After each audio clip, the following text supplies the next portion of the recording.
চলো আজকে সুন্দর ভিডিওটা এখান থেকেই শুরু করলাম। স্নান করে এলাম এই মাত্র।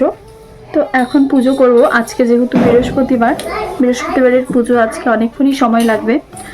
তো এখন একটু সিঁদুর পরে নেব। আর বৃহস্পতিবার সেহেতু হচ্ছে আলতা পরতে হয়, তো আলতাও পরবো আজকে। অনেকদিন পরই আলতা পরবো, তো আগে সিঁদুরটা পরে নিই। আর হ্যাঁ, ভিডিওটা কিন্তু তোমরা প্রথম থেকে শেষ অবধি দেখো। আর আজকে বৃহস্পতিবার, আর আজকে 26 তারিখ। ভিডিওটা আমি আজকে শ্যুট করছি। তো সকাল থেকে কাজবাজ যা যা থাকে আমি সব কিছুই করেছি, সেগুলো আর তোমাদের সাথে শেয়ার করলাম না। আজকে ডাইরেক্ট একবারে স্নান করে এসে তারপরে তোমাদের সাথে ভিডিওটা শেয়ার করছি। তো চলো ভিডিওটা দেখতে থাকো।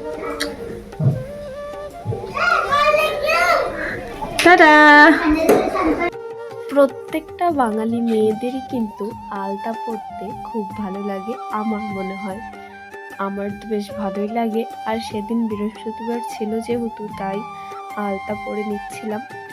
আর আলতা বাঙালিদের একটা গর্ব, মেয়েদের অ্যাকচুয়ালি। তো আজকের ভিডিওটা কিন্তু আমি ঠাকুর পুজো দিয়েই শুরু করেছি। আর আজকের ভিডিওটা কিন্তু আমি কিভাবে পুজো করছি সেটাই থাকবে। তো ছোট্ট ভিডিও, তোমরা দেখো, ভিডিওটা খুব ভালো লাগবে। আর আমি এখানে হচ্ছে গোপালকে স্নান করিয়ে নতুন জামা কাপড় পরিয়ে এবার গোপালকে বসিয়ে দিলাম আসনে। তারপরে মা লক্ষ্মী দেবীর ঘটও বসিয়ে দিলাম। আর পুজোর ঘরে কিন্তু ঢুকলে মনটা একেবারে শান্ত হয়ে যায়। আর হ্যাঁ, আমার মনে হয় পুরো বাড়ি জুড়ে সব থেকে শান্তির জায়গা হলো এই ঠাকুর ঘর। কি আমি ঠিক বললাম তো? হ্যাঁ, জানি আমি ঠিকই বলেছি। তো এখানে এখন পুজোটা সেরে নিচ্ছি।